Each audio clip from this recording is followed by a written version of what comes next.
السلام علیکم ورحمۃ اللہ وبرکاتہ دوستوں، آج ہم پڑھیں گے یہ جو NCERT کی بک ہے آپ کے سامنے، اردو ادب کی اصناف، اس کے چیپٹر وائز ہم پڑھیں گے، کیونکہ ہر ایگزام میں یا کسی سے بھی آپ گائیڈنس لیں گے تو سب یہی بولیں گے کہ آپ کو NCERT ضرور پڑھنی چاہیے۔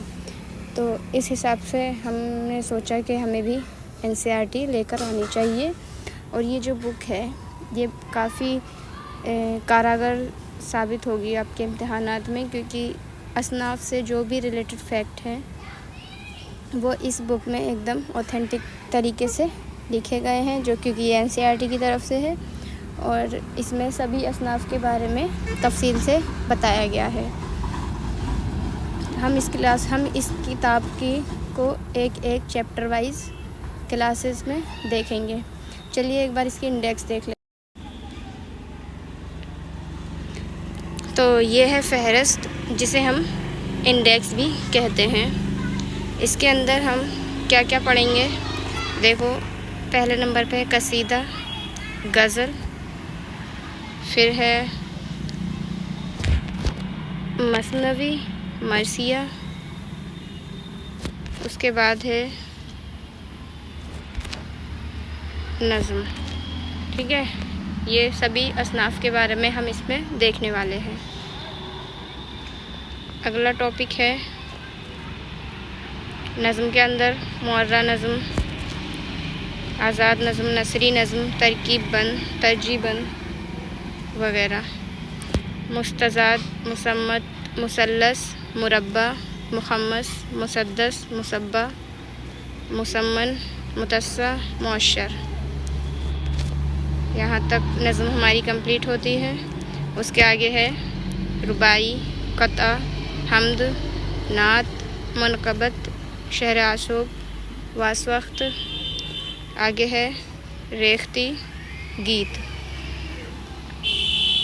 تو اس کے بعد ہے دوہا، 12 ماسہ، 4 بیت، ہائیکو، ترائلے، ماہیہ، سانیٹ، تضمین، تشتیر، پیروڈی، تاریخ گوئی، مستزاد۔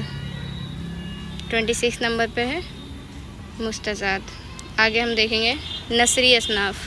تو نثری اصناف میں سب سے پہلے ہے داستان، اس کے بعد ہے ناول، اس کے بعد ہے افسانہ، ڈرامہ، اور ڈرامے کی جو بھی قسمیں ہیں، اقسام ہیں، radio drama, T V drama, opera, نکڑ ناٹک وغیرہ،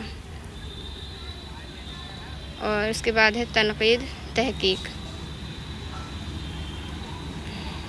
اس کے بعد 7 نمبر پر ہے مضمون، انشائیہ، خاکہ۔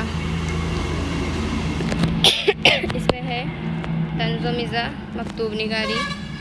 آگے ہے 10 نمبر پہ سفر نامہ، سوانح نگاری، خود نوشت یا آپ بیتی۔ ٹھیک ہے، آگے ہے رپورتاژ، صحافت۔ صحافت میں کالم نویسی، فیچر نگاری، ادارہ نگاری، انٹرویو، مسابقہ وغیرہ۔ تو یہ ہوئی اس کی انڈیکس۔ اس طریقے سے اس میں یہ ٹاپک دیے ہوئے ہیں، جو ہم چیپٹر وائز ایک کر کے ان کو پڑھیں گے، اور وہ کلاس شروع ہوں گی کل سے انشاءاللہ۔ یہ بک بھی جلد ہی کمپلیٹ کرا دی جائے گی، اور یہ بک امتحان